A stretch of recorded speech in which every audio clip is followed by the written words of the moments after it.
नमस्कार दर्शक बंधुगण आज मुझे ये वीडियो कहने जो हिताधिकारी मैंने सुभद्रा योजन एपर्यंत द्वितीय किस्ती टंका पाई ना तो कौन आपणकर सुभद्रा योजना को लेकिन नुआ अपडेट कौन रही सहित मुझे कहीं आपने टंका पाइली ना मुझे आपको संपूर्ण भिडियो कहनी दयाकोक आपने भिडियो को प्रथम शेष देखो आपने कहीं टंका पाइले ना ये भिडियो आपने जानीपर चलतु डेरी नक भिडियो को स्टार्ट कर नौ तो देखिए मुझे देखे नौ सुभद्रा द्वितीय किस्ती पाई नथिया महिला बड़ खबर उपमुख्यमंत्री कहले जी टंका पाइनी तो कौन कहले तो कहीं आपने टंका पाइले ना मुझे डिटेल कही नौ चलतु तो देखिए पारते सुभद्रा योजन पुणी बड़ अपडेट आसी द्वितीय किस्ती रे सुभद्रा टंका पाई नथिया महिला और आदौ टंका पाई नथिया हिताधिकारी जरूरी सूचना जदि आपने भी द्वितीय किस्ती टंका पाई ना सहित आपड़ी आदौ टंका पाई ना आपण बहुत गुड़ा जरूरी सूचना कहते बोली एठरे आपको कहुच्छे तो कौन से जरूरी सूचना मुझे कही नौ तो तलक स्क्रॉल कर नौ तो देखिए पारते सुभद्रा योजना सेकेंड इन्स्टॉलमेंट सुभद्रा परवर्ती किस्ती टंका को नहीं बड़ अपडेट देते उपमुख्यमंत्री प्रभाती परिडा कहले द्वितीय किस्ती पाई महिला माने और आदौ टंका पाई नथिया हिताधिकारी को मिल टंका जदि आपने भी सुभद्रार द्वितीय किस्ती टंका पाई ना कि आपने आदौ टंका पाई ना आपको टंका मिलियो बोली कह जाउछि तो क्लियर हेले जो माने टंका पाइछन तो भल कथा से माने तृतीय किस्ती पाइबे जो माने टंका पाई ना से मानकु द्वितीय किस्ती दिया जियो बोली कहगला ता सहित कोन कहगला म आपको क्लियर कर नउछि तळकु स्क्रॉल कर नउछि तो देखिए पारते मार्च 8 रे मुझे कही नौ मार्च 8 रे द्वितीय किस्ती पर 19 रे सुभद्रा को लेकिन आसी बड़ सूचना तो आपने तो समस्त जानते मार्च 8 रे आपन सुभद्रार द्वितीय किस्ती दिगला तापर आपन 19 रे सुभद्रा को लेकिन आसी बड़ सूचना प्रभाती परिडा कहते जो मैंने द्वितीय किस्ती पाइबारे विफल अच्छा से आम चिंतित अच्छु जो मैंने भी द्वितीय किस्ती पाई पारि ना कौन सी कारणवशतः जदि आपने द्वितीय किस्ती पाई पारि ना से चिंता करिवारे नाही बोली कह जाउछि तो सेमानक पई किए चिंता करेंगे सेमानक पई सरकार चिंता करेंगे बोली कह जाउछि ता सहित कौन रही अपडेट मुझे कही नौ तो देखिए पारते तो मार्च मासरे हिताधिकारी खाता को द्वितीय किस्ती सुभद्रा टंका जाइछि जदि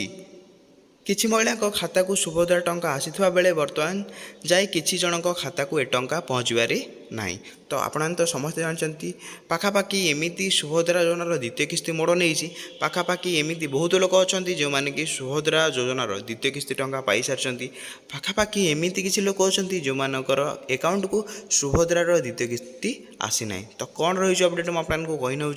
सुभद्रा टंका को केबे आसीबो कि आसीबो नाही से नहीं एबे भी द्वंद्व अच्छा किसी हिताधिकारी तो मुझे कही नौ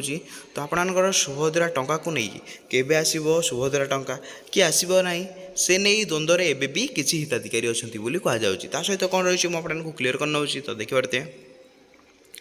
तो उपमुख्यमंत्री कहते जे सुभद्रा द्वितीय किस्ती एबे भी 1 लाख महिला वंचित अच्छा तो मुझे कही नौ पाखापाखि 99 लाख हिताधिकारी अकाउंट को टंका जाई सारी बोली कह जाउछि पाखापाखि केते लक्ष महिला वंचित अच्छा 1 लाख महिला वंचित अच्छा बोली कह जाउछि राशन कार्ड और इनकम रे तालमेल खिलापी जो 1 लाख महिला खाता को टंका पहुँची पारि ना एबे धरा पड़ा सच तो आपणकर सच कौन थिला जे कहीं आपको टंका मिल पार नाला मुझे क्लीयर कर नौ जेहेतु आपणकर राशन कार्ड और इनकम रे तालमेल नाला जो आपणकर 1 लाख महिला खाता को टंका पहुँची पारि ना बोली कह जाउछि जदि आपणकर भी सही भूल रोची कौन भूल रोची मुझे कही नौ तो आपणकर जदि इनकम रे भूल रोची किंबा राशन कार्ड भूल रोची आपणको इनकम सर्टिफिकेट किंबा राशन कार्ड तालमेल नथिबा जो 1 लाख महिला अकाउंट को टंका आसीनी बोली कह जाउछि सेथिपाई आमे चिंतित अच्छु एठरे के चिंतित अछि आपणकर प्रिय उपमुख्यमंत्री प्रभाती परिडा कहछन्ती सेथिपाई आमे चिंतित अच्छु तो मार्च 31 पर हेबो 1 to 1 सर्वे तो आपणकर मार्च 31 पर तो मु आपणको कहि नौ आपणकर मार्च एठरे मार्च मास 31 पर आपणकर हबो 1 to 1 चेक तो राखी पूर्णिमा वंचित योग्य हिताधिकारी को पाइबे द्वितीय किस्ती जदि आपण मनरे भी सन्देह अच्छी आपने जदि मार्च 8 तारिख दिन टंका पाई पार ना आपने केबे टंका पाइबे मुझे कही नौ जदि आपने भी मार्च 8 रे टंका पाई ना आपने केबे पाइबे मुझे कही नौ तो क्लीयर हेले तो जदि आपने भी मार्च 8 रे टंका पाई ना तो आपने मार्च रे पाइबे ना आपने राखी पूर्णिमा टंका पाइबे बोली कहगला क्लीयर हेले ता सहित कौन रही अपडेट मुझे कही नौ तलक स्क्रॉल कर नौ तो देखिए पारते जो मैंने प्रथम किस्ती पाई द्वितीय किस्ती आसवा बेले पाखे राशन कार्ड को आय वर्ग अधिक थिबारु राशन कार्ड ଫେରାଉଛନ୍ତି। ତ କ୍ଲିୟର ହେଲେ ତ ଆପଣମାନେ ତ ଜାଣିଥିବେ ଯଦି ଆପଣମାନେ ପ୍ରଥମ କିସ୍ତି ସୁଭଦ୍ରା ଯୋଜନାରୁ ପାଇଛନ୍ତି କିନ୍ତୁ ଆପଣମାନେ ସୁଭଦ୍ରା ଯୋଜନା ପାଇଁ ଯୋଗ୍ୟ ନୁହନ୍ତି ତଥାପି ଆପଣମାନେ ସୁଭଦ୍ରା ଯୋଜନାର ପ୍ରଥମ କିସ୍ତି ପାଇଛନ୍ତି ଆଉ ଆପଣମାନଙ୍କର ରାସନ କାର୍ଡ଼ ଅଛି କିନ୍ତୁ ଆପଣମାନେ ଅଧିକ ଟଙ୍କା ଇନକମ୍ କରୁଛନ୍ତି ଆଉ ତା ସହିତ ଆପଣମାନେ ରାସନ କାର୍ଡ଼ ହାତେଇଛନ୍ତି ତାହେଲେ ଆପଣଙ୍କୁ କ'ଣ କରିବା ପାଇଁ ପଡ଼ିବ ଆପଣଙ୍କୁ ସରେଣ୍ଡର କରିବା ପାଇଁ ପଡ଼ିବ ରାସନ କାର୍ଡ଼ ଆଉ ତା ସହିତ ଆପଣମାନେ ସୁଭଦ୍ରା ଯୋଜନାରୁ ବି ଆପଣମାନେ ବାହାରିଯିବେ ବୋଲି କୁହାଯାଉଛି। ତ ଆପଣନ୍ତି କରିତେ ସେହି କାରଣରୁ 1 ଲକ୍ଷ ମହିଳାଙ୍କୁ ଅସୁବିଧା ଭୋଗ କରିବା ପାଇଁ ପଡ଼ୁଛି ଯେହେତୁ ଏମିତି ଅନେକ ଲୋକ ଅଛନ୍ତି ଯେଉଁମାନେ କି ରାସନ କାର୍ଡ଼ ଅଯୋଗ୍ୟ ରାସନ କାର୍ଡ଼ ପାଇବା ଅଯୋଗ୍ୟ କିନ୍ତୁ ସେମାନେ ହାତେଇ ଦେଇଛନ୍ତି ରାସନ କାର୍ଡ଼କୁ ସେଇଥିପାଇଁ ଆପଣଙ୍କର ଅସୁବିଧା ଦେଖିବା ପାଇଁ ମିଳୁଛି। ତ ସେହି କାରଣରୁ 1 ଲକ୍ଷ ମହିଳାଙ୍କୁ ଅସୁବିଧା ଭୋଗ କରିବା ପାଇଁ ପଡ଼ୁଛି ବୋଲି କୁହାଯାଉଛି। ତ କ୍ଲିୟର ହେଲେ ତା ସହିତ କ'ଣ ରହିଛି ମୁଁ ଆପଣଙ୍କୁ କ୍ଲିୟର କରିନେଉଛି। ତ ପ୍ରଥମ କିସ୍ତି ପରେ କିଛି ମହିଳା ତାଙ୍କ ଭିତରୁ ଗାଡ଼ି କିଣିଛନ୍ତି। ତ ଦେଖିପାରୁଥିବେ ମୁଁ ଆପଣଙ୍କୁ କ୍ଲିୟର କରିନେଉଛି ଯେତେବେଳେ ବି ସୁଭଦ୍ରା ଯୋଜନାର ପ୍ରଥମ କିସ୍ତି ଦିଆଗଲା ସେତେବେଳେ କିଛି ମହିଳା ଏମିତି ଅଛନ୍ତି ସେମାନେ କି ଗାଡ଼ି କିଣିଛନ୍ତି। 5 ଏକର ଜମି ନଥାଇ ଏଠାରେ ଦେଖିପାରୁଥିବେ 5 ଏକରର ଜମି ନଥାଇ ଧାନ ମଣ୍ଡିରେ ଅଧିକ ଧାନ ଦେଇଛନ୍ତି। ତ ଏଠାରେ ମୁଁ ଆପଣଙ୍କୁ କ୍ଲିୟର କରିନେଉଛି ତ କ'ଣ ଅସୁବିଧା ଦେଖାଯାଉଛି। ତ ଯେତେବେଳେ କି ସୁଭଦ୍ରା ଯୋଜନାର ପ୍ରଥମ କିସ୍ତି ଦିଆଗଲା ସେତେବେଳେ କ'ଣ କିଛି ମହିଳା ଏମିତି ଥିଲେ ଯେଉଁମାନେ କି ସେଇ 5,000 ଟଙ୍କାକୁ ନେଇକି ପଇସା ପାଇଲା ପରେ ସେ ଗାଡ଼ି କିଣି ନେଇଛନ୍ତି। ତ ଯଦି ଆପଣମାନେ ବି ସେଇ ଭୁଲ କରିଛନ୍ତି କିମ୍ବା ଆପଣଙ୍କର 5 ଏକର ଜମି ନଥାଇ ତ ଆପଣମାନେ ତ ସମସ୍ତେ ଜାଣିଥିବେ ସୁଭଦ୍ରା ଯୋଜନାର ଗାଇଡ଼ଲାଇନ୍ ଆପଣମାନେ ତ ଜାଣିଥିବେ ଯଦି ଆପଣଙ୍କର 5 ଏକରରୁ ଅଧିକ ଜମି ଅଛି ତାହେଲେ ଆପଣଙ୍କୁ ସୁଭଦ୍ରା ଯୋଜନାର ଆପଣମାନେ ଅଯୋଗ୍ୟ ହିତାଧିକାରୀ। ଯଦି ଆପଣମାନେ ବି ସେଇ ଭୁଲ କରୁଛନ୍ତି ଆପଣଙ୍କର 5 ଏକର ଜମି ନଥାଇ ଯଦି ଆପଣମାନେ ଧାନ ମଣ୍ଡିରେ ଅଧିକରୁ ଅଧିକ ଧାନ ଦେଉଛନ୍ତି ତାହେଲେ ମଧ୍ୟ ଆପଣମାନେ ସୁଭଦ୍ରା ଯୋଜନାରୁ ସୁଭଦ୍ରା ଟଙ୍କା ପାଇପାରିବେ ନାହିଁ। ଯେଉଁ ଅସୁବିଧା ହିତାଧିକାରୀଙ୍କ ଚୟନ ପ୍ରକ୍ରିୟାକୁ ଚ୍ୟାଲେଞ୍ଜ କରିଛି ସେହି କାରଣରୁ 1 ଲକ୍ଷ ମହିଳା ରିଭ୍ୟୁ ଚାଲିଛି। ତ ଆପଣମାନେ ତ ଜାଣିପାରିଲେ କାହିଁକି ରିଭ୍ୟୁ ଚାଲିଛି ସେଇଥିପାଇଁ 1 ଲକ୍ଷ ମହିଳାଙ୍କୁ ରିଭ୍ୟୁ ଚାଲିଛି। ଯଦି ଆପଣଙ୍କର ରିଭ୍ୟୁରେ ଆପଣଙ୍କର କିଛି ବି ଅସୁବିଧା ଆସିବ ନାହିଁ ତାହେଲେ ଆପଣଙ୍କର 1 ଲକ୍ଷ ମହିଳାଙ୍କୁ ସିଧା ତାଙ୍କ ବ୍ୟାଙ୍କ ଆକାଉଣ୍ଟକୁ 5,000 ଲେଖାଏଁ ଟଙ୍କା ଟ୍ରାନ୍ସଫର କରାଯିବ ବୋଲି କୁହାଯାଉଛି। ରକ୍ଷାବନ୍ଧନ ସମୟରେ ଯେଉଁମାନେ ତାଙ୍କ ଭିତରୁ ଯୋଗ୍ୟ ହେବେ ସେହି ସମୟରେ ତାଙ୍କୁ କିସ୍ତି ଟଙ୍କା ମିଳିବ ବୋଲି କୁହାଯାଉଛି। ପାଖାପାଖି 1 ଲକ୍ଷ ମହିଳା ଏମିତି ଅଛନ୍ତି ଯେଉଁମାନେ କି ସେମାନଙ୍କର କ'ଣ ଭୁଲ କରିଛନ୍ତି ସେମାନେ ସୁଭଦ୍ରା ପ୍ରଥମ କିସ୍ତି ପାଇବା ପରେ ସେ ଗାଡ଼ି କିଣି ନେଇଛନ୍ତି କିମ୍ବା ତାଙ୍କର ଧାନ ମଣ୍ଡିରେ କମ୍ ଏକର ଜମି ଥାଏ କିନ୍ତୁ ଅଧିକ ଧାନ ଦେଉଛନ୍ତି ବୋଲି ସେଇଥିପାଇଁ ସେଇ ଅସୁବିଧା ରହିଛି। ସେଇଥିପାଇଁ ମୁଁ ଆପଣଙ୍କୁ କ୍ଲିୟର କରିନେଉଛି ଯଦି ଆପଣମାନେ ବି ଟଙ୍କା ପାଉଛନ୍ତି ଆପଣମାନେ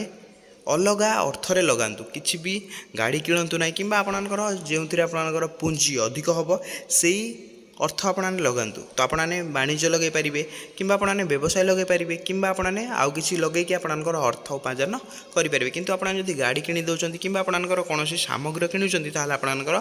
ସେ ଜିନିଷରେ ଆପଣମାନେ ସୁଭଦ୍ରାର ଅଯୋଗ୍ୟ ହିତାଧିକାରୀ ଭାବରେ ଆପଣମାନେ କାଉଣ୍ଟ ହେବେ ବୋଲି କୁହାଯାଉଛି। ତା ସହିତ କ'ଣ ରହିଛି ମୁଁ ଆପଣଙ୍କୁ ଡିଟେଲରେ କହିନେଉଛି।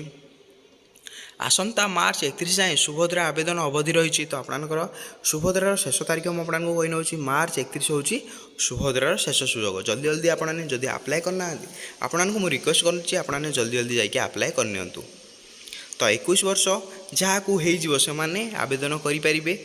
ତ ଆପଣଙ୍କର ବୟସ ସୀମା ଯଦି 21 ବର୍ଷ ହେଇନାହିଁ ତ ଆପଣଙ୍କର ବୟସ ସୀମା 21 ବର୍ଷ ହେଇଗଲେ ଆପଣମାନେ ଆବେଦନ କରିପାରିବେ ବୋଲି କୁହାଯାଉଛି।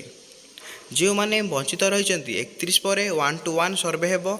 କ'ଣ କାରଣ ରହିଛି ଓ ସମସ୍ୟାର ସମାଧାନ ହେବ ବୋଲି ଆଶ୍ୱାସନା ଦେଇଛନ୍ତି ଆପଣଙ୍କର ଉପମୁଖ୍ୟମନ୍ତ୍ରୀ ପ୍ରଭାତୀ ପରିଡ଼ା। ତ କ୍ଲିୟର ହେଲେ ଯଦି ଆପଣମାନେ ବି ଟଙ୍କା ପାଇନାହାନ୍ତି ଆପଣମାନେ କାହିଁକି ଟଙ୍କା ପାଇଲେ ନାହିଁ ତ ଆପଣଙ୍କର 1-to-1 ସର୍ଭେ ହେବ। ଯଦି ବି ଆପଣମାନେ ବଞ୍ଚିତ ଅଛନ୍ତି ଆପଣମାନେ ନେକ୍ସଟ ଇନଷ୍ଟଲମେଣ୍ଟ ଆପଣଙ୍କର ଏକା ସାଙ୍ଗରେ ପାଇଯିବେ ରାକ୍ଷୀ ପୂର୍ଣ୍ଣିମାରେ ବୋଲି କୁହାଯାଉଛି। ଜଲ୍ଦି ଜଲ୍ଦି ଆପଣମାନେ ଆପ୍ଲାଏ କରିନିଅନ୍ତୁ। ସୁଭଦ୍ରା ଯୋଜନା ଏକ ବିଶ୍ୱସ୍ତ